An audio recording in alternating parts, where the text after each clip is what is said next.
Viaje no tempo com Leandro e a mim e tire do fundo do baú o seu melhor time de botão. Agora, na Central 3. O programa Meu Time de Botão está no ar. Eu sou Leandro e a mim, você é muito bem-vindo. O Paulo Júnior está de volta. Sabe, Paulo Júnior, a gente se permite, às vezes, fazer até brincadeira demais aqui quando o microfone está desligado, né? A gente perderia muitos amigos se eles ouvissem aqui as piadinhas, mas era no bom humor, tá? E um dos nossos personagens principais nas nossas piadas aqui é o Abel, né? Você, por exemplo, tem uma boa imitação do Abel Braga, a coletiva do Abel Braga, o jeito do Abel Braga tratar elenco, imprensa e tudo mais. A gente já riu muito com o Abel, e eu confesso que Abel me fez chorar ontem, quarta-feira, dia 2 de agosto, entrando no gramado da Ilha do Retiro. A gente toma muito cuidado aqui, por exemplo, quando aconteceu o desastre com o voo da Chapecoense, pediram pra gente, né? Porque não faz o time de botão da Chape, não sei o quê. A gente tenta não transformar tragédias em pautas do tipo aqui do Meu Time de Botão. Por uma opção nossa, que não vale a pena entrar em detalhes. Mas no caso do Abel Braga, a gente julgou que valia a pena. Então a gente traz o Abel Braga pro Meu Time de Botão. Programa em homenagem a Abel Braga, que viveu um drama familiar no último final de semana. A gente está gravando esse programa na quinta-feira, dia 3 de agosto, um dia depois do Abel voltar a trabalhar num jogo. O seu Fluminense foi ao Recife enfrentar o Sport, e essa edição do Meu Time de Botão é dedicada à carreira do treinador de futebol Abel Braga. Não que não tenha sido jogador, foi também, mas a gente vai contar algumas histórias do Abel como técnico, campeão de estadual, de nacional, de continental e até de mundial. Ele vai ter 3 momentos da sua carreira retratados nesta edição do nosso programa. A passagem pelo Belenenses, clube que ele levou à primeira divisão e depois fez um bonito papel na elite de Portugal, ainda nos anos 90. A dura temporada na Ponte Preta, salva do rebaixamento na última rodada do Campeonato Brasileiro de 2003, e os títulos no Al Jazeera, que jamais tinha sido campeão nacional lá nos Emirados Árabes, campanha essa do ano de 2011. Abel Braga, que jogou pelo Paris Saint-Germain, que é o time da semana aí, né? Não ganhou, me parece, o dinheiro que o Neymar já ganhou antes de pisar em Paris, né? Só com comissão aí de transação. Mas o Abel Braga fardou com a camisa do Paris Saint-Germain, foi um dos primeiros brasileiros a jogar por lá e atuou bastante no futebol carioca, né? Isso. Como técnico, ficou muito identificado com os times do Inter e do Fluminense, mas também é muito querido na Ponte Preta pela história que a gente vai contar daqui a pouco, logo após narrar aqui o que aconteceu no Belenenses entre 1991 e 1992. O Abel já tinha trabalhado em Portugal pelo Rio Ave nos anos 80 e chegou ao Famalicão para a temporada 89-90, conquistando nessa temporada o vice-campeonato da segunda divisão, o que dava acesso para a elite portuguesa do ano seguinte. Depois ele manteve o time na primeira divisão, ainda que na parte de baixo da tabela, e foi também o técnico para o início da temporada 91-92, quando acabou deixando o comando do Famalicão, clube lá do distrito de Braga, e na sequência assumiu outra camisa da segunda divisão, dessa vez o Belenenses. Para falar de técnico brasileiro, vale destacar que o Abel substituiu o também brasileiro Moisés. Moisés era aquele zagueiro xerifão nos tempos de jogador, zagueiro famoso pela frase, abre aspas para o Moisés: zagueiro que se preza não pode ganhar o Belfort Duarte. Ele foi campeão pelo Corinthians no famoso fim da fila de 77, vice-campeão brasileiro pelo Bangu, de carreira bem interessante, passou também lá pelo futebol francês. Moisés Matias de Andrade, nasceu em Resende, no Rio de Janeiro, morreu no ano de 2008, era ele o treinador do Belenenses antes do Abel assumir. A frase do Moisés é boa e eu tenho uma similar, né? Zagueiro que não faz falta, não faz falta. Essa é muito boa também. Não é verdade? Não é similar porque é melhor que a do Moisés. Muito obrigado. Voltando ao Belenenses, Paulo Júnior, time só uma vez vencedor do campeonato português, e isso bem longe, hein? Lá nos anos 40. o Abel assumiu o time no início da campanha, no 11º lugar, perdeu para o Tirsense em casa na rodada 8 e depois arrancou muito bem. Foram 23 jogos dali em diante sem perder. Isso na segunda divisão, tá? Da rodada 9, portanto, em 9 de novembro de 91, até a rodada 31, em 9 de maio de 92. Nesse período, 15 vitórias e um lugar entre os promovidos para a elite do futebol português. O primeiro momento da grande fase do time foi uma série de 7 vitórias seguidas. O Belenenses bateu Nacional, Benfica Castelo Branco, Vitória Setúbal, Viseu, Ovarense, Acadêmica e Rio Ave, ali pelos meses de fevereiro e março de 1992. A gente vai ouvir um resumo de Acadêmica 0, Belenenses 1, rodada 23, 7 de março de 92, e o time comandado pelo Abelão rumo à primeira divisão, arrancando na segundona de Portugal. Vamos ouvir.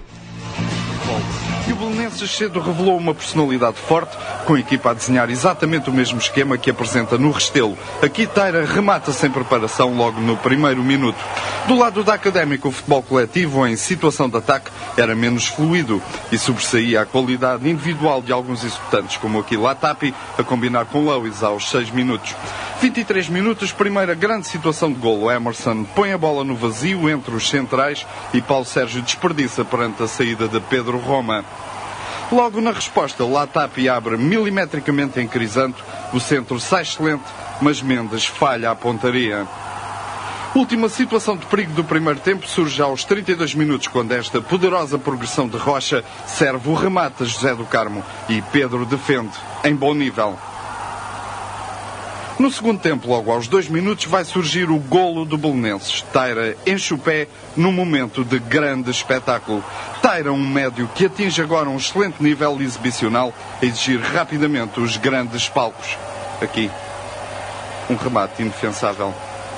A perder, José Rachão lançou 2 avançados e a Académica virou-se finalmente para o ataque continuado. 10 minutos, José de Angola centra e Guto evita in extremis o golo de José do Carmo. Logo de seguida, Mendes não aproveita o brinde de uma defesa belenenses que não subiu em bloco. Mas esta equipa do Restelo tem de facto elevado potencial e a espaços traçava perigosos contra-ataques. Aqui, 24 minutos, Mauro Aires serve Paulo Sérgio, que remata ao lado. Logo no minuto seguinte, a Académica vai ver um golo bem anulado pelo árbitro José Silvano. Emanuel serve-se do braço direito para controlar a bola antes do remate. É aqui. Vamos poder ver a repetição em movimento retardado. E aí torna-se nítido que José Silvano julgou bem. E de novo a qualidade dos avançados do Belenenses a criar perigo aos 35 minutos, com Mauro Aires a obrigar Pedro Roma a esta difícil defesa. O último momento do inconformismo academista coube a Latapi, mas o esforço do número 10 chocou numa defesa determinada. E, no final, a claque da casa saudou os vencedores, num gesto atualmente ímpar que torna Coimbra. Ah, língua mãe, né, Leandro Emin? Você sabia que eu estava lá na Flip, na Festa Literária em Paraty, e eu ouvi uma fala da escritora Sheila Ismanioto, que já esteve aqui no Ex Libris. E ela falava sobre a diferença do português em Portugal e no Brasil, não nas palavras, mas na maneira de se explicar as coisas. Que em Portugal, em razão da Inquisição, as pessoas têm que ser muito assertivas naquilo que elas falam, né? Então, se você perguntar assim para o cara, posso parar o carro aqui? Ele vai falar, pode. Você pode parar o carro onde você quiser. Ele não vai falar se vai levar multa. A pergunta foi se pode. Enquanto no português, no Brasil, a gente faz todo o esforço para depois poder falar que não quis dizer bem aquilo, né? Então é por isso que o narrador aí do Belenenses chamou o Acadêmica de time inconformado. Porque eles não vão chamar um time de inconformado, né? No nosso português brasileiro. Mas ficou aí legal a narração, o resumo do jogo, né? A vitória do Belenenses. Belenenses que subiu. No final do certame da competição portuguesa da segunda divisão, o Sporting Espinho venceu com 50 pontos, só uma derrota em todo o campeonato, e o Belenenses ficou 2 pontos atrás, 48 em segundo lugar, seguido também pelo Tirsense, terceiro colocado com 45 pontos. Os 3 foram promovidos. O quarto colocado era o Rio Ave, alcançou 39 pontos e, portanto, o time de Abel não só arrancou para o acesso, como o fez com muitas sobras. Mesmo perdendo 2 das últimas 3 partidas, terminou a temporada com 9 pontos acima da nota de corte ali, né, do quarto colocado, em tempos de vitória que valem só 2 pontos e não 3, nós estamos falando aí de 5 rodadas de folga. A gente vai ouvir agora a vitória por 2-0 sobre o Feirense, a 4 rodadas do fim. Tem a mesma descrição aí, o resumo do jogo, mas o detalhe é que esta termina com a entrevista do Abel Braga, já prevendo a primeira divisão do ano seguinte, assim como também fala o presidente do clube à época, o Antônio Moita. Vamos ouvir então, 2-0 para o Belenenses sobre o Feirense e o Abel falando o que espera para o time na primeira divisão. 75 minutos de jogo, o Emerson iniciava a jogada do segundo golo. Luís Gustavo remata de fora da área, Narciso defende mal e na recarga Gonçalves faz o golo. O Belenenses teve mais ocasiões de golo, mas o resultado não se alterou. 2-0 para o Belenenses, que cumpriu mais um jogo depois de já ter garantido a subida à primeira divisão. E segundo Abel Braga, treinador do Belenenses, tal feito acontece graças à dedicação dos jogadores. O mais importante foi uma dedicação, uma entrega incrivelmente fantástica por parte de todos os jogadores. Um plantel reduzido, um plantel onde, depois que cheguei, foram 25 jogos, conseguimos colocar o Belenenses no seu lugar de direito de fato, que é a primeira divisão. Pensa que esta equipa, tal como ela é constituída agora, chega para jogar na primeira divisão? Não, e tanto é assim que estamos já pensando no reforço de alguns jogadores para compor o plantel a nível de 2 jogadores para cada posição, nunca pensando na quantidade, muito a favor da qualidade. Portanto, há que reforçar o naipe de jogadores de que dispomos, em quantidade, mas também em qualidade, tendo em atenção as carências que a equipa revela e também tendo em atenção as possibilidades financeiras do Belenenses. O Belenenses não vai fazer loucuras. Enquanto eu for presidente da direção, o Belenenses vai continuar a ter um rigor na sua gestão que garanta àqueles que venham depois de nós que não vão encontrar o Belenenses na situação em que nós o encontramos.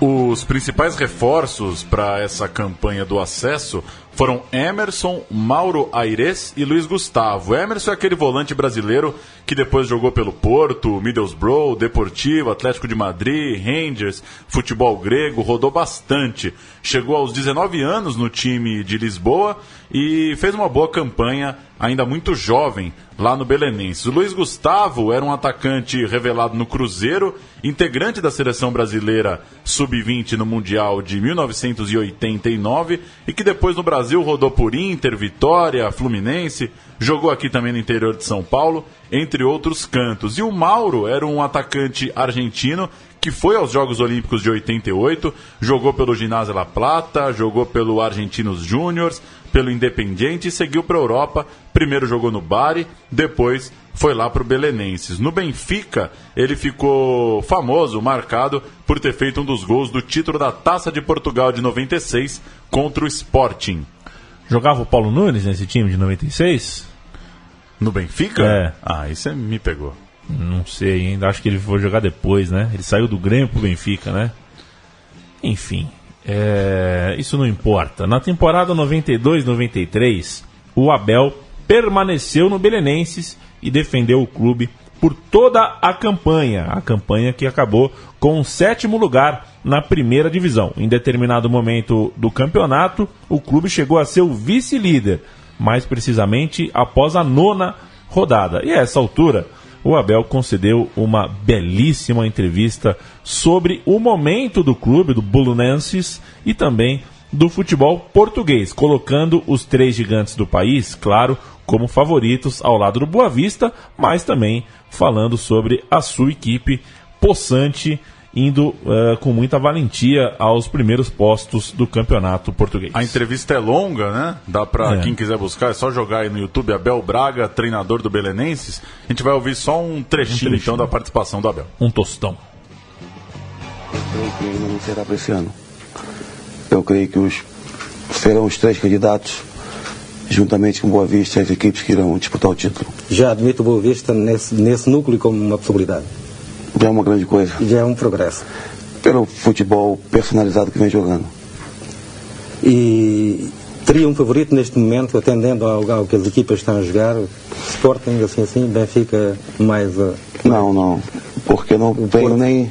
É muito cedo. É muito cedo até para fazer uma previsão em relação à minha própria equipe. Lá iremos. É Abel Braga, treinador do Belenenses, segundo na classificação, a defesa menos batida, enfim, uma carreira alegre.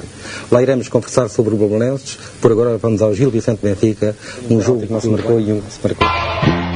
Uma carreira alegre, o Belenenses do Abel, no início da participação na primeira divisão. Foram 11 jogos de invencibilidade no primeiro turno, mas o time teve dificuldades no segundo e acabou a temporada sem vencer nenhum dos 5 últimos jogos, ficando para trás na disputa por uma vaga nas competições europeias. Se o Belenenses fez 34 pontos, Boa Vista e Marítimo, 4º e 5º colocados e classificados à Copa da UEFA, fizeram respectivamente 39 e 37, ou seja, por muito pouco, por 5 em relação ao 4º colocado e 3 pontos em relação ao 5º colocado, o Abel não levou o clube direto da segunda divisão à Europa. O Belenenses ficou perto de beliscar uma Copa da UEFA. No ano seguinte, temporada 93-94, o Abel trocou o Belenenses pelo Vitória de Setúbal, terminando por este clube a temporada na 8ª colocação.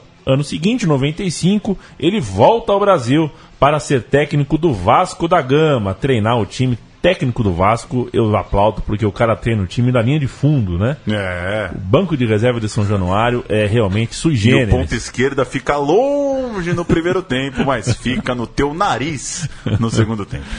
O Abel só voltaria a ser campeão... Não, peraí, falei besteira, o ponta direita, né? No segundo tempo é o ponta direita. Porque o banco do Vasco ficaria junto com o Eurico, né? Então, desculpa. O ponta direita fica passa longe. Um tempo longe e no segundo tempo fica debaixo do nariz. Exatamente. O Abel seria campeão em 98 novamente na sua passagem pelo Atlético Paranaense. Mas não é dela que a gente vai contar. Outro trabalho marcante da carreira do Abel é aquela em que ele roeu o osso deliberadamente, bateu no peito e ficou até o fim em uma Ponte Preta com salário atrasado, em frangalhos, correndo sério risco de rebaixamento, mas ele suportou. E o que são os frangalhos, né? O que são? O que é um frangalho?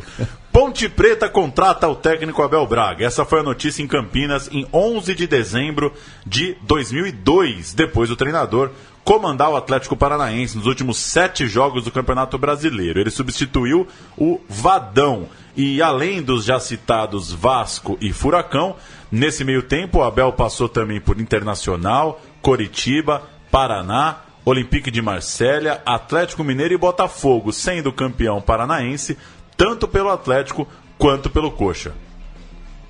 O Abel na Ponte conseguiu resultados só depois de algum tempo. Eles não vieram de pronto. No Campeonato Paulista, por exemplo, o time só ganhou 1 dos 6 primeiros compromissos na fase de grupos, perdendo, inclusive, na última rodada, o clássico para o Guarani dentro do Moisés do Carelli. Perder para o Bugre em casa é o pior cenário possível. O time até tinha nomes interessantes no seu elenco e a gente vai à ficha técnica do empate contra o Palmeiras naquele campeonato por 2-2. A Ponte Preta, depois o Paulo Canto Palmeiras. Irã aquele. Aquele do gol. Aquele do gol. Só tem um Irã, né? Com H só um, né? Daniel, que é aquele também. Aquele também. Rodrigo aquele? Aquelíssimo. tá atualmente, 2017, Sim. ele é zagueiro da Ponte Preta. Luiz Carlos e Elivelton, o Gago. Muito aquele. Elivelton, there's only one Elivelton, canta a torcida da Ponte Preta. Roberto, Fabinho, Piá e Luizinho Vieira. O Piá que virou padre depois, né? E o realmente ataque moço. é uma beleza, é uma disputa de figuraças. Hernani e Fabrício Carvalho, coração valente. Técnico, claro, o Abel. O Abel. Palmeiras, Marcos, Pedro, Índio, Leonardo e Everaldo. Mal, hein? Nossa, que defesa. Aí vem o São Caetano, Magrão, Claudecir e Adãozinho. Pedrinho com a 10, Munhoz e Leandro Amaral, técnico Jair Pisserni. Olha, no papel, a Ponte é mais time. Mas a gente vai ouvir os 2 primeiros gols do derby campineiro, um para cada lado, na Record, um campeonato marcado por transmissões em diversos canais de televisão. Os 2 primeiros gols, um para cada lado, da vitória do Guarani em cima da Ponte de Abel Braga, em pleno Moisés Lucarelli. Vamos ouvir. Bola curta, vai tocando aí o time do Guarani. Cruzamento de esquerdinha, é bom!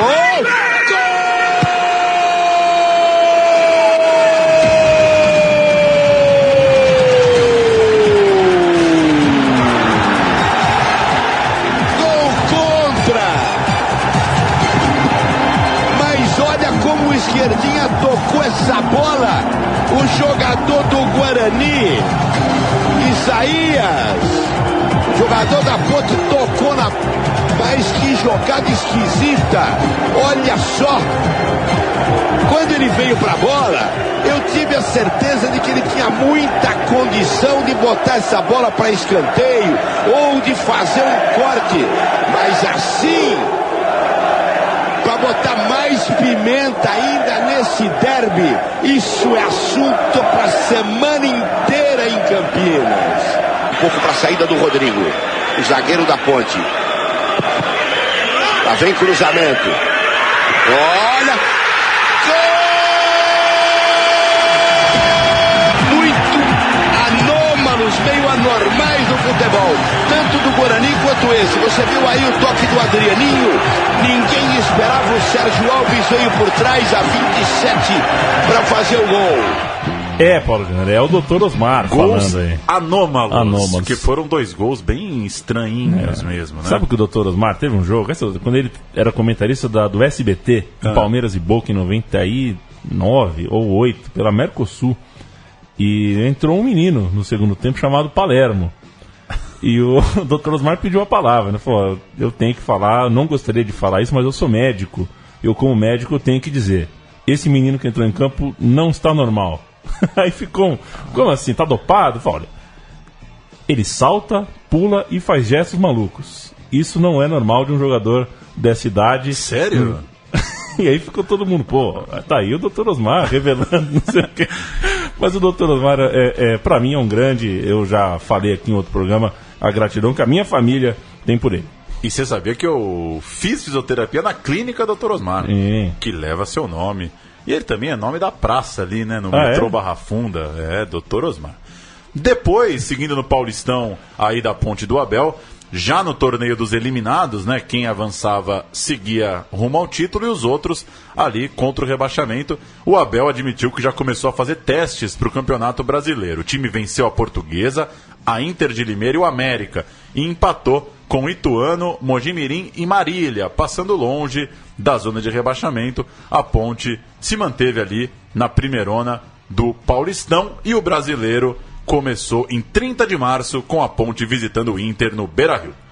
Internacional com Klemer, André Cruz, Fernando Cardoso e Wilson, 3 zagueiros, time de Muricy Ramalho, Gavilã, Edu Silva, Flávio, Cleiton Xavier e Daniel Carvalho, André Neles e Diego. Você sabe que esse André é aquele, né? É o André Balada. É o André Balada? André Neles, é o André Balada. Ponte Preta de Alexandre Negri, Alain, Carlos Alexandre, Rodrigo e Gabriel Santos, Roberto, Adrianinho, o polonês mais campineiro do mundo, e Piá, Giancarlo. É Polônia, né? Deve ser o Polônia. Adrianinho? É boa pergunta. Qual que é? Ele se naturalizou por alguma seleção. Vai cantando aí que eu vou achar aqui. Adrianinho e Piá, Jean Carlos, Luizinho Vieira e Sérgio Alves, o matador Sérgio Alves, técnico, claro, Abel Braga. O jogo terminou 1-1 e na sequência a Ponte venceu o Juventude em casa, para depois passar 4 jogos sem vitória e voltar a ganhar na partida 7 contra o Atlético Mineiro em Campinas. O problema é que a escalação irregular do volante Roberto fez o time campineiro perder os 4 pontos conquistados no bom começo contra os gaúchos. O empate com o Inter e a vitória sobre o Juventude não valeu de nada. A Ponte começou a campanha perdendo esses 4 pontos e já começando, portanto, em dificuldade, né? Um time que vai brigar contra o rebaixamento, perder 4 pontos no STJD não é mole. Na rodada 13, ao perder o derby para o Guarani no Moisés do Carelli, outra derrota no clássico em casa, dessa vez por 2-0, a Ponte já ocupava o 21º lugar na tabela de 24 clubes. Por sorte, só 2 seriam rebaixados, mas as coisas já mostravam que não iam ser muito fáceis para o Abel. Adrianinho, eu não encontrei se ele é polonês, mas o Wikipédia me canta aqui que ele está atuando pelo Fort Lauderdale dos Estados Unidos. Isso me faz lembrar, claro, de Fernando Toro. Austríaco. Confundi. Polonês é o lateral, né? O Roger. O Adrianinho é Áustria. Na rodada, nós estamos na 16, né? Ou não? Nós estamos na rodada 16. Uma goleada por 4-1 sobre o Vitória no Barradão foi um dos jogos tranquilos da Ponte nessa jornada, nessa caminhada. Um dos poucos jogos tranquilos. Ponte 4, Vitória 1. Logo em seguida, 3-0 no Fluminense e depois 1-0 no Bahia. O time embalou e daí já era projeto Tóquio praticamente. O time seguiu com bons resultados e virou o turno no 11º lugar, com 8 vitórias em 23 jogos, com direito inclusive a vencer o São Paulo por 2-1 no Morumbi. Jogo esse que quebrou um tabu e nos rendeu um dos melhores áudios dos últimos tempos em Meu Time de Botão. Uma matéria da Rede Globo e... Completaça, né? Bons tempos de reportagem de jogo, completaça, né? O São Paulo com o Luiz Fabiano e tudo mais. E torcida que foi bater nos jogadores no ônibus. Foi uma loucura. Vamos ouvir. Multiplicar os aplausos. Luiz Fabiano traz uma infinidade de dribles e de esperança para 22 mil torcedores. Foi na Ponte Preta que o atacante nasceu para o futebol. Nem por isso as coisas tornam-se mais fáceis para ele. O São Paulo tenta. Insistir para Luiz Fabiano é se multiplicar. Ele domina essa conta na ponta dos pés, mas nem sempre tem o resultado que espera. Ronildo cruza, Adrianinho chuta e Jean começa a quebrar a lógica. Não adianta reclamar impedimento do atacante quando o zagueiro confessa o erro. Realmente estava dando condição de sair para marcar o lateral que cruzou a bola para trás. E eu acho que eu estava na mesma linha que o atacante. Aos poucos, no segundo tempo, o São Paulo retoma a fórmula da insistência. E Luiz Fabiano volta a se multiplicar. Tabela com Fábio Simplício e vai parar nas redes. A visita dá certo. Leonardo levanta na área. Rico tenta. A bola sobra para Luiz Fabiano, que insiste 2 vezes até conseguir o empate. É o 16º gol dele. Artilheiro do Brasileirão ao lado de Dimba, do Goiás.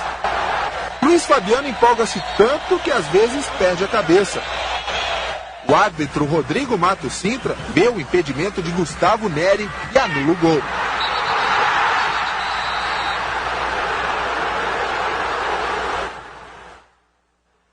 O São Paulo, que nunca esteve tão próximo da liderança do campeonato, começa a se afastar dessa chance quando Júlio Santos faz falta em Roger e é expulso. No futebol, a ordem dos fatores altera o produto.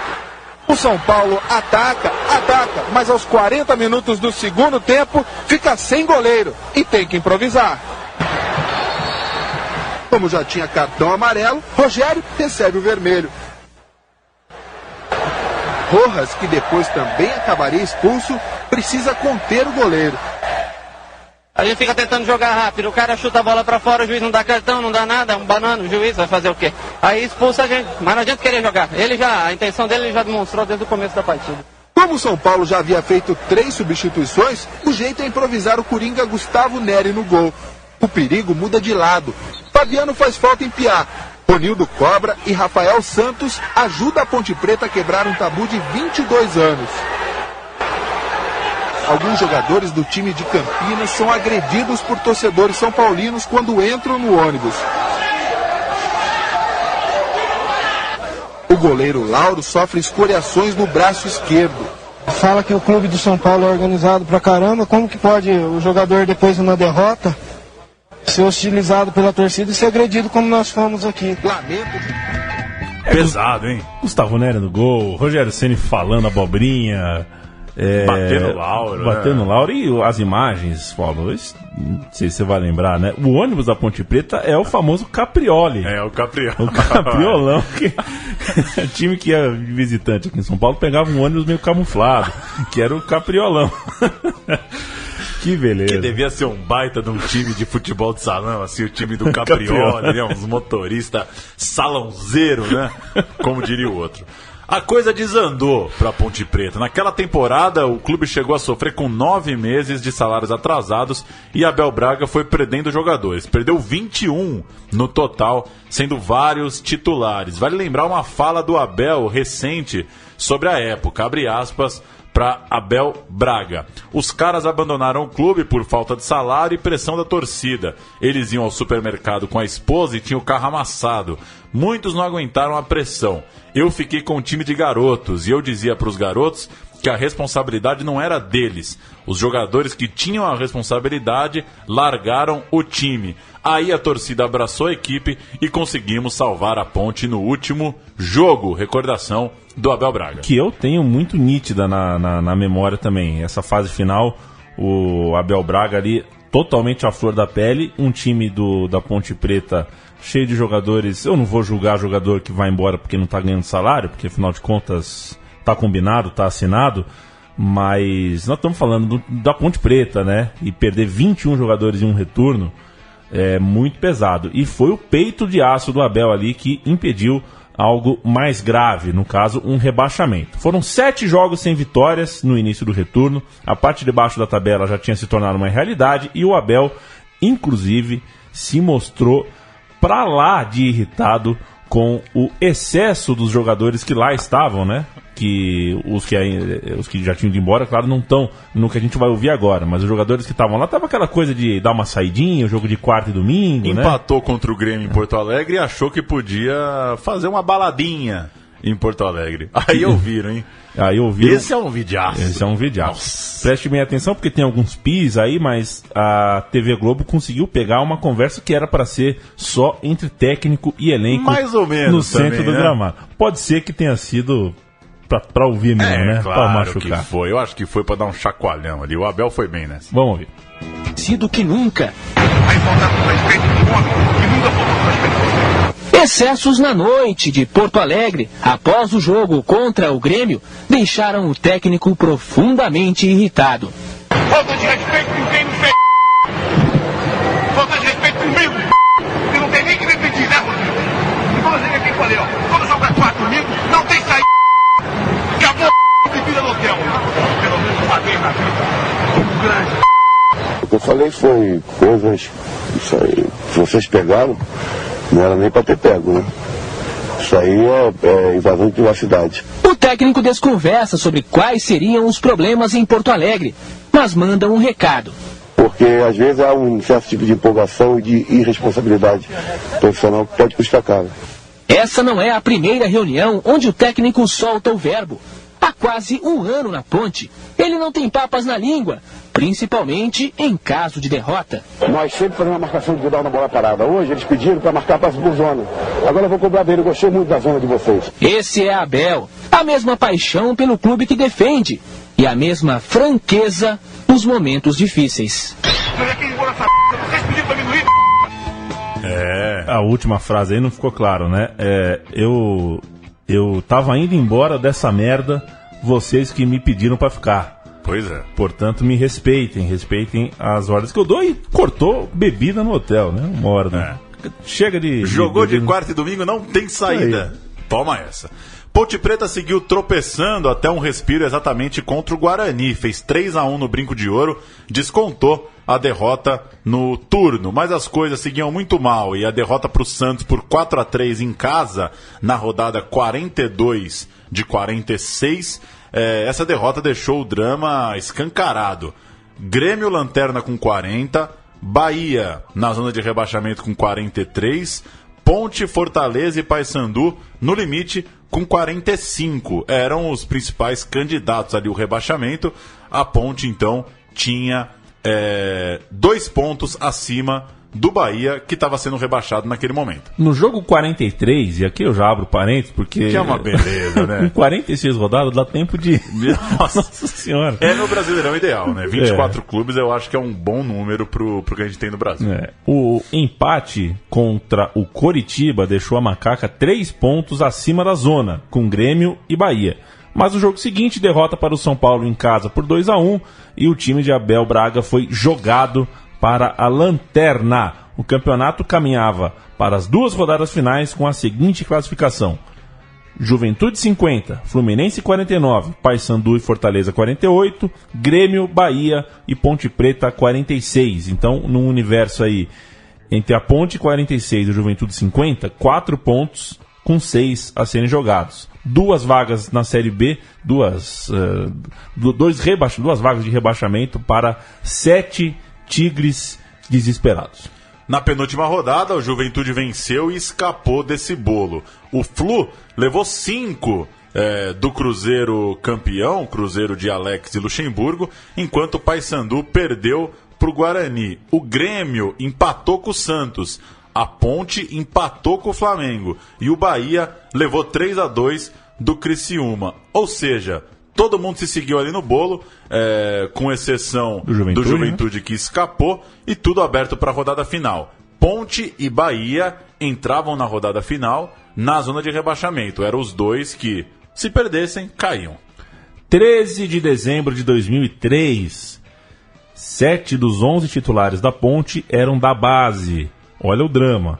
O time precisava vencer o Fortaleza para ficar na Série A. Em caso de empate, dependeria de resultados nos outros jogos. Se perdesse, não tinha conversa, já estava na Série B. A Ponte Preta entrou em campo com Lauro, Luiz Carlos, Gerson e Alain, Marquinhos, Romeu, Rafael Ueta, Piá e Adrianinho, Jean e Lucas. Fortaleza de Jefferson, Sérgio, Ronaldo Angelim, Fernandão e Chiquinho, Dino, Richarlison e Dude. Que meiuca, hein? Dino, Richarlison e Dude. Mazinho Loyola, Vinícius Carioca e Rena. Jogo de vida e morte para ambos. E a Ponte fez o seu papel, viu, Paulo? O Grêmio escapou do rebaixamento batendo o Corinthians por 3-0, o que significa que a Ponte Preta não poderia nem empatar, que acabaria rebaixada. Na partida da Ponte, Adrianinho e Gerson marcaram os gols da Macaca e o Abel saiu do campo chorando. E a gente vai ouvir sobre esse jogo agora. O material, você lembra de quem que é, o Paulo, que eu tô sem aqui? Deixa eu ver. O material é da... Esporte Total. Esporte Total Regional, Bandeirantes Regional de Campinas. Vamos lá. A Ponte Preta e seus torcedores sempre tiveram uma relação de amor. Um sentimento fiel que ultrapassa os limites da razão, capaz de levar mais de 18 mil pessoas ao majestoso para empurrar o time contra o rebaixamento. Uma emoção que arrepia até quem experimenta ir ao estádio pela primeira vez. É a primeira vez que estou no estádio, né? Espero levar uma boa lembrança para casa e para sempre, né? E deve ser sempre a ponte é ponte, né? E deve acontecer aos 47 do segundo tempo.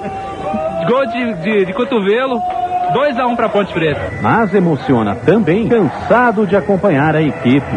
É um jogo duro para a Ponte, tudo. Mas eu tenho fé, o apoio dessa torcida vai ser muito bom. Eu tenho certeza que os jogadores há de dar esse carinho para essa torcida que tanto merece. São 18 mil vozes soltando o mesmo grito. Um gol e o alívio de ver a ameaça do rebaixamento começar a passar longe. A bola na trave, por pouco, não estragou a festa alvinegra. Mas a sorte que durante todo o campeonato não ajudou Desta vez esteve do lado da Ponte. E para selar de vez com chave de ouro a tarde de domingo, Adrianinho completou a festa, 2-0. E a certeza de um Natal feliz. Colocaram chapéus do preto e branco de papais não, foi muito difícil a pluralidade dessa frase. Chapéus de papais noéis pretos e brancos para comemorar o segundo gol, Adrianinho e a rapaziada. E a Ponte escapou. A gente vai agora para a nossa terceira e última parte, ela é mais curtinha, é falar do Abel no Al Jazeera. O Abel logo seria campeão estadual, nacional, da Libertadores, do Mundial, nas suas passagens ali por Flamengo, Fluminense e Internacional, o trio de times que ele dirigiu no Brasil desde então. Mas a gente vai contar a história dos troféus que ele levantou no Al Jazeera dos Emirados Árabes no ano de 2011.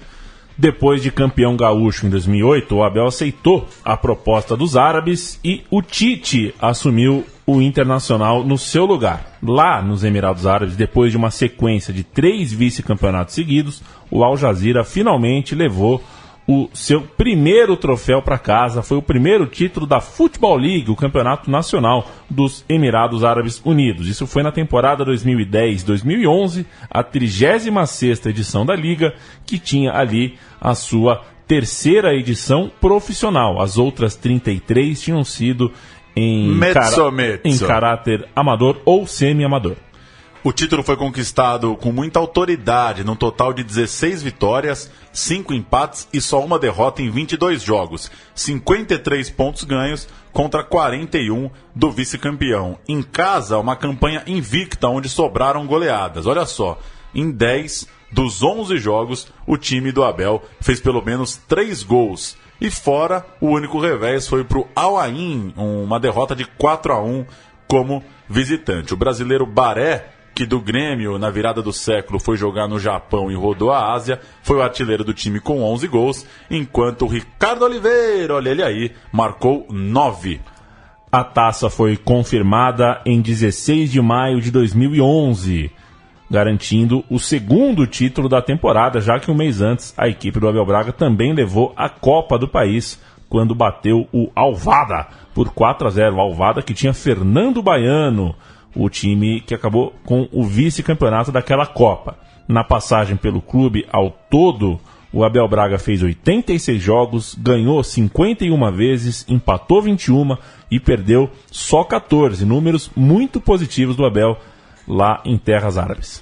A gente vai ouvir o 4-0 na final da Copa e eu acho, Leandro e a mim, que pela primeira vez uma narração de gols dos Emirados Árabes. Confere? É possível. 4-0 Al Jazeera para cima do Al-Wahda, goleada que garantiu a Copa pro Abel Braga, pro Al Jazeera, e depois o time confirmaria também o campeonato. Dobradinha do Al Jazeera em 2011.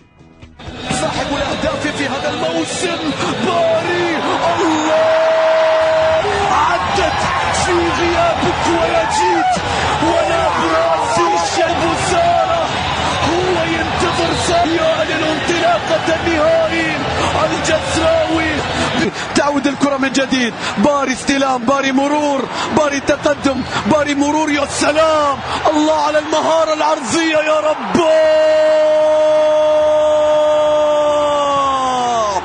اوليفيرا يقول الايام هذه ايام الجزيرة، والعام هذا عام الجزيرة. اوليفيرا ابو العيون، ابو العيون، يسرق العيون، يسحر العيون. اوليفيرا سائق الفراري، وهو في مين غيره، مين غيره. قادمون نحو رأس اللقب، قادمون. ثنائية، ثنائية، هكذا يكون اثبات خاطر. البار يتقدم، لاعب على لاعب، يعدي يا لعيب. لا لا لا، اليوم يومك، اليوم يومك. النهائي نهائيك بالضربة القاضية يا باري. الجزيرة بطلا لكأس رئيس الدولة تاريخية للفورميلا وللجزراوية. Ei, Al Jazeerão, velho de guerra, campeão dos Emirados Árabes. Ô Paulo Júnior, você sabe que é como diz o outro, né? Não sei quem é o autor dessa pensata, mas quando a gente perde esposa a gente fica viúvo, quando a gente perde mãe, pai, a gente fica órfão, mas quando a gente perde filho, não existe uma palavra, né? É um vazio que não está previsto nem no dicionário, a gente não existe palavra para isso. Então, esse programa foi uma forma aí, bem simples aqui da gente dar um abraço no Abel Braga, que é sem dúvida é o personagem do nosso futebol brasileiro aí, é o personagem da semana, do mês, talvez.